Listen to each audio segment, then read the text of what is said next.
I was born to be the collector. To protect a world I cannot be a part of. Destined to be feared for what I am. It is my fate.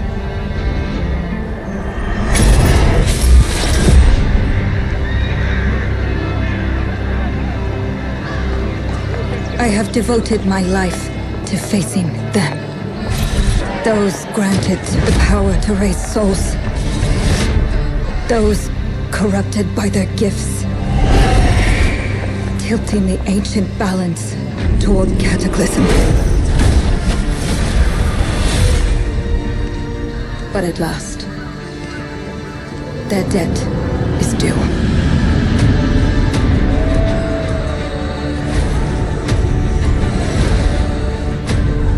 Every choice, every breath has led me to this moment. As the moon bears witness, I take the first step. My time has come. I am ready.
Please come in.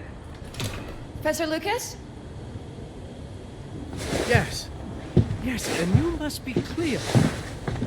I'm up here. Please join me. Be right there.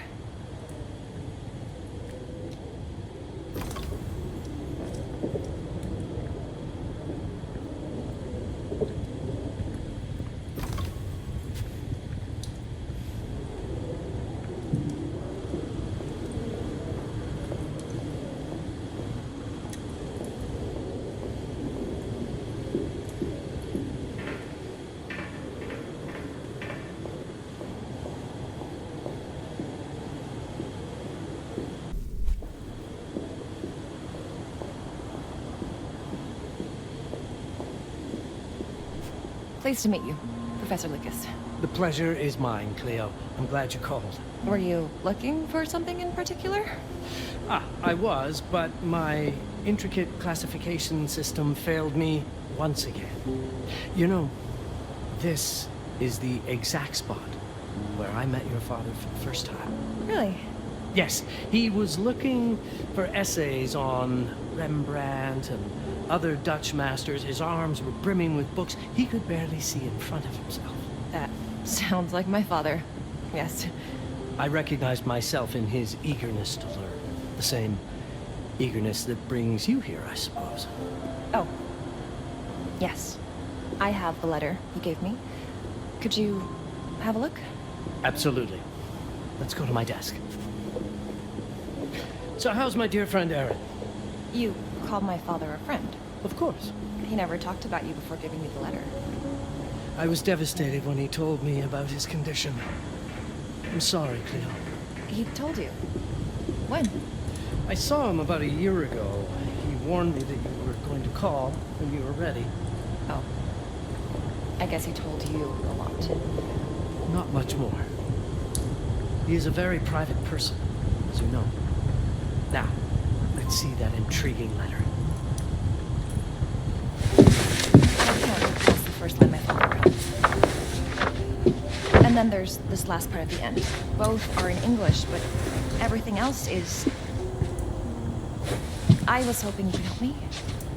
I've never seen anything like this before. The writing seems to be hidden behind some sort of veil, and then there's movement in it. It's like something organic. You're absolutely right. I've only seen this once before. I have a 300-year-old manuscript that has the same protective layer, which means that this letter is from the Zandaris tribe. Zandaris? Yes. It's a very ancient tribe. I wonder how your father got this letter. Can you decipher it? I'm afraid I can't. But there is a tome in here on ancient writing that mentions the Zandaris' protected communication. Although finding it may be a bit of a challenge. I think I might have stored it a little too well. The library's registry should help.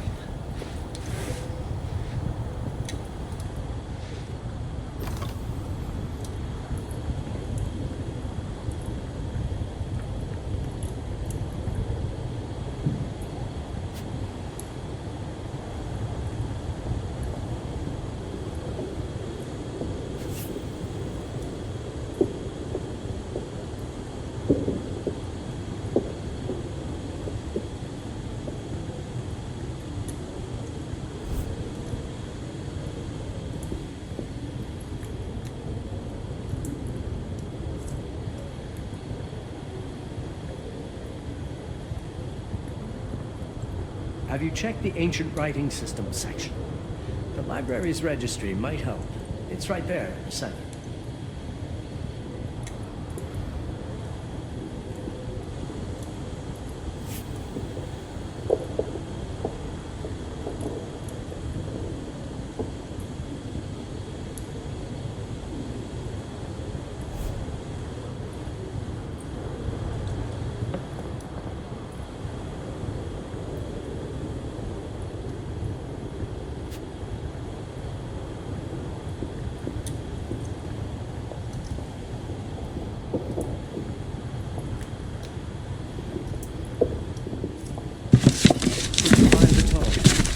The library's registry might help. It's on the table in the center.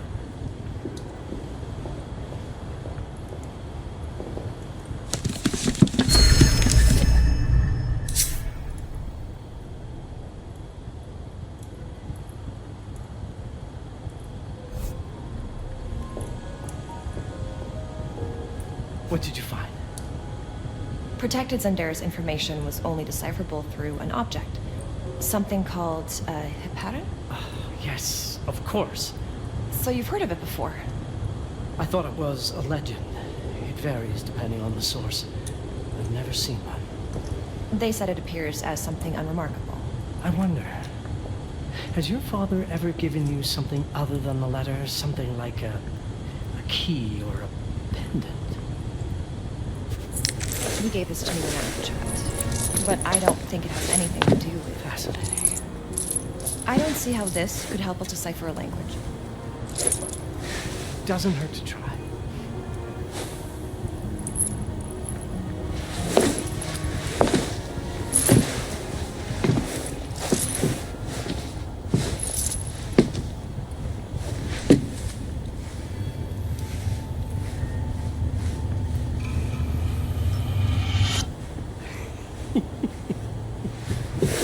It doesn't work. It's all right. Aaron has thought this through. There must be something that we're missing. Something to activate it, maybe. What makes you so sure that my father was behind this? Would it really be so surprising? I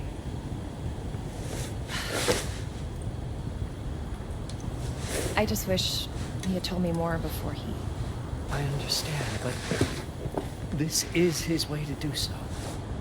Aaron made sure that we would meet in this very room. He's a brilliant man. None of this is coincidence. Have a look around. See if there's anything that piques your interest. Something only you could notice?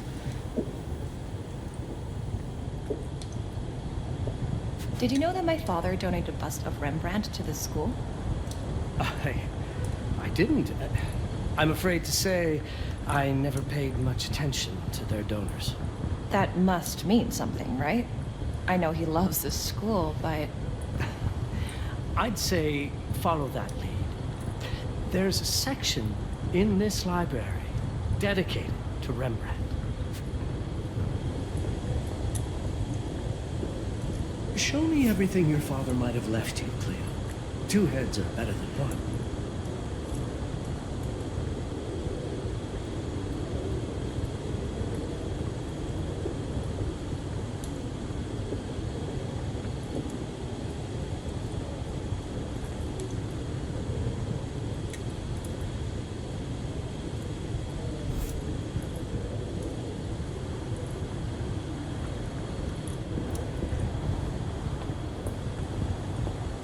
You might want to look into anything related to Rembrandt, Cleo. It makes perfect sense if we try to think as your father would.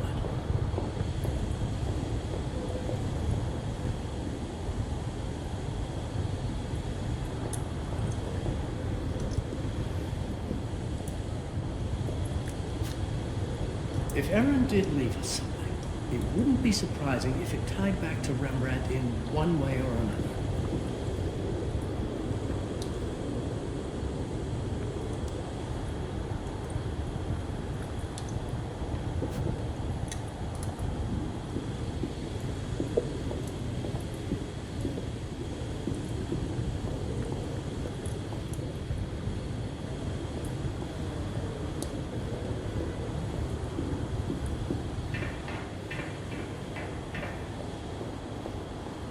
I'm not sure your father left you anything here, but I do know he would have wanted you to look into Rembrandt. You should take a look at the section dedicated to the master.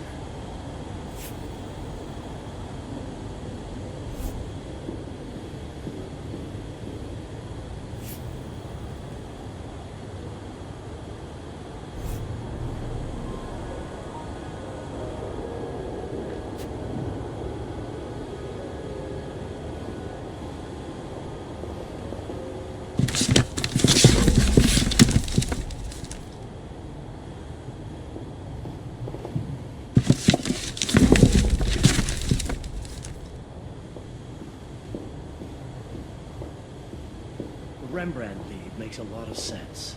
There's a section on the end of the Dutch Golden Age up on the mezzanine. You should take a look.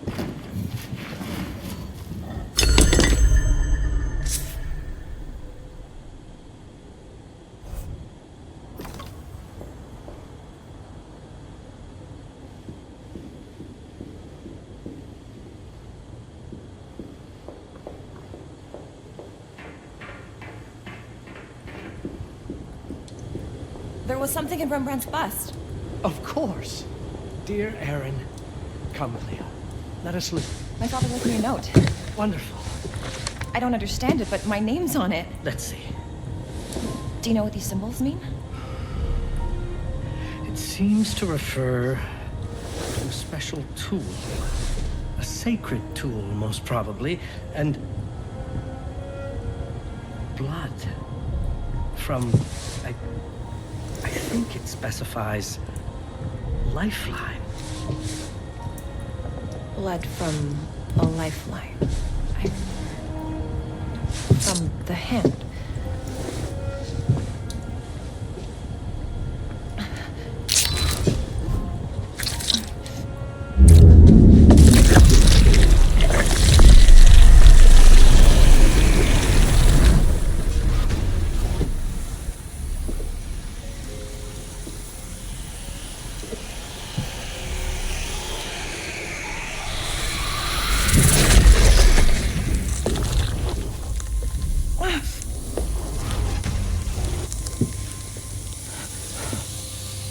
That's it. That's the Aaron. Aim it at the letter.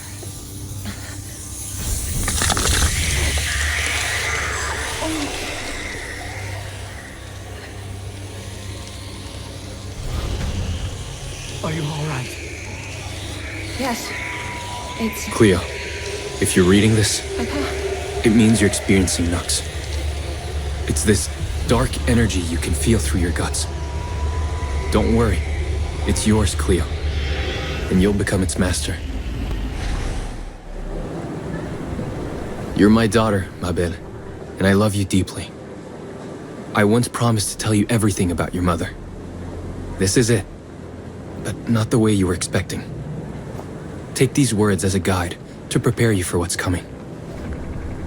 It all started on December 30th, 1999. I was with Agnes, my girlfriend at the time. We were in Amsterdam for the year 2000 celebrations, and we had a room in a pretty cool hotel. I thought we were turning the page on a year, a century, a millennium. But it was more than that. We were standing at the beginning of a new cycle. And you, ma belle, would be part of it. Everything starts with Agnes, as far as you and I are concerned, Cleo. But in fact, it's hard to grasp how ancient this story is.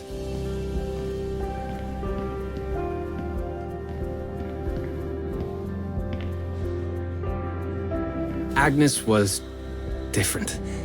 An old soul, yet joyful, always surprised by life. From the very beginning, it felt as though she already knew me. It was awesome.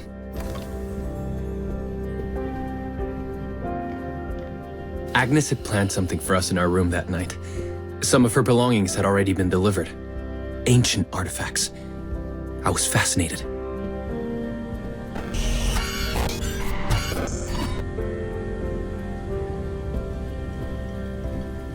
Truly, I had no idea what Agnes had in mind.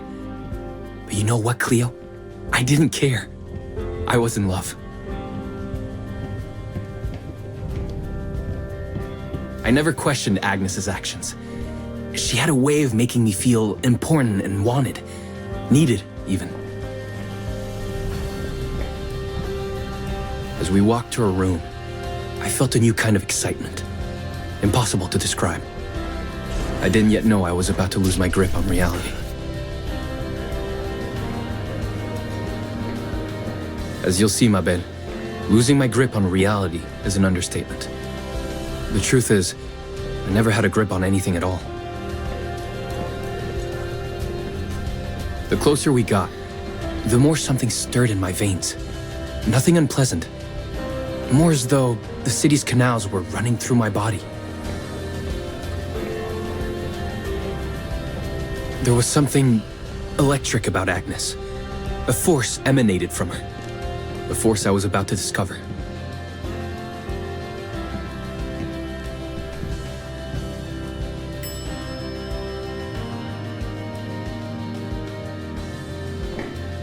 All in all, what awaited me in that room never felt threatening, Cleo.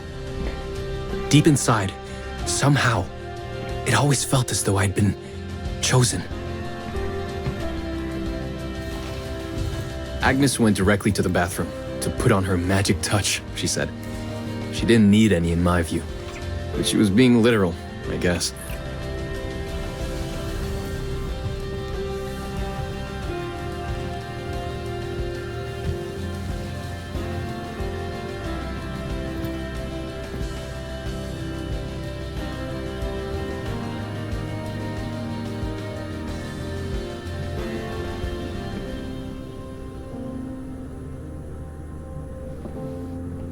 Could you set up my relics the way I told you to? She asked from the bathroom. I had to rummage through a chest, a shelf, even her bag to find those things of hers. So old they were unsettling.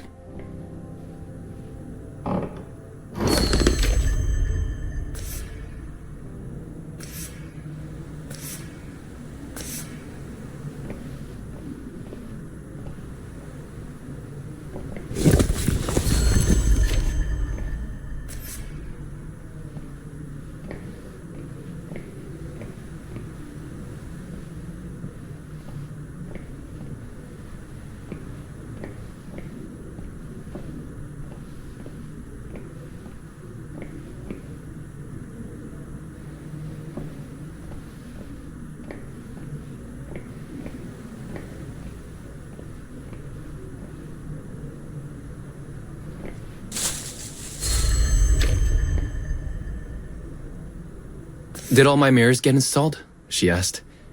Yes. They had been placed around the bed, and the bed had been moved. Even now, I don't know how, or by whom.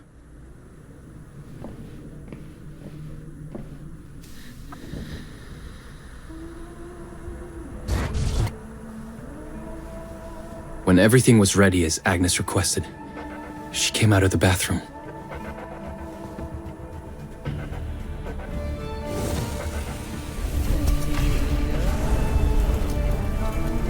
She was...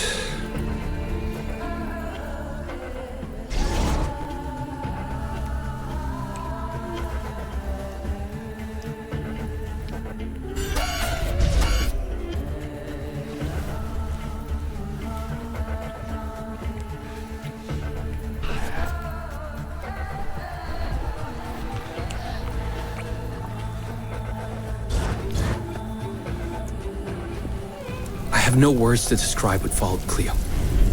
It felt ethereal until I lost the thread.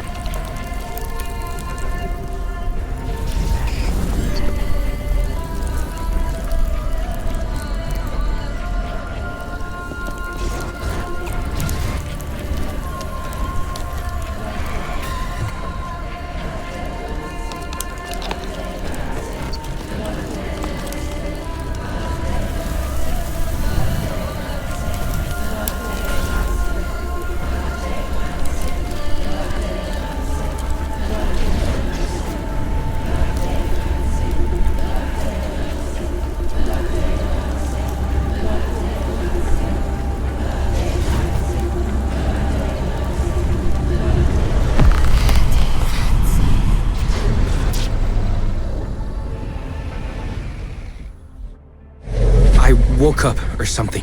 I'm still not sure. I was a cat, Cleo. Yes, you read that well. I was a cat. The room was like in a nightmare. Agnes was floating, literally, and seemed frozen. Of course, I thought I was dreaming, but not for long. It was too real somehow. I could feel the fur on my body.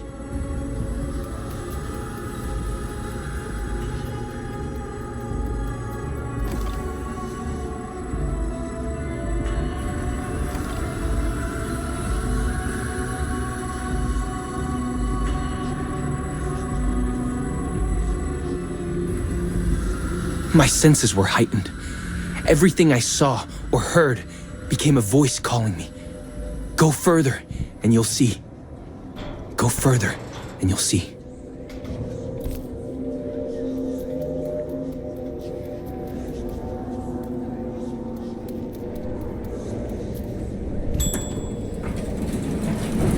The further I went, the more real my sensations became. Yet the world around me felt increasingly surreal. It was scary, disturbing. But something was definitely calling to me, from what seemed to be the other side.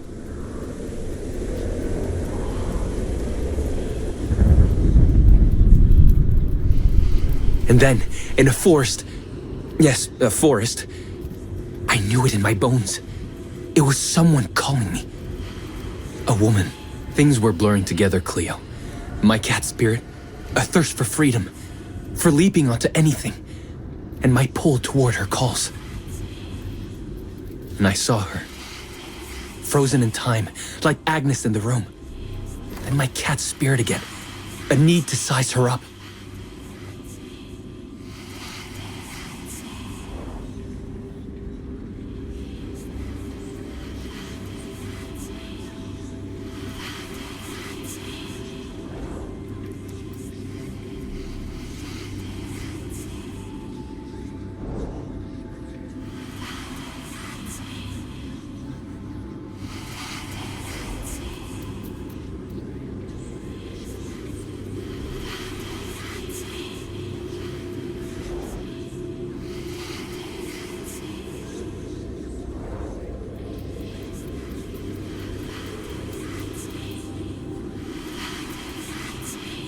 Then it happened.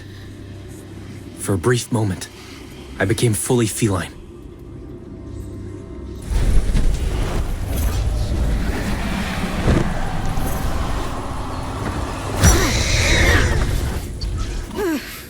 Welcome, Patarazzi.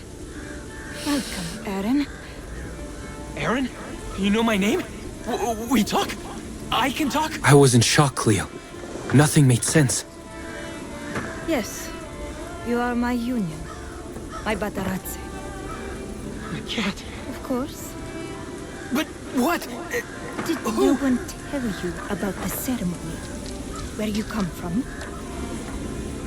What? No! What do you mean? It matters not for now. I'm Noah, the Collector. Those are the Zendaris. Follow me, and I shall explain them all. We've much to do this night. It was the only thing I could do anyway, Cleo. That woman, Noah, she seemed like the only one who could clarify all this.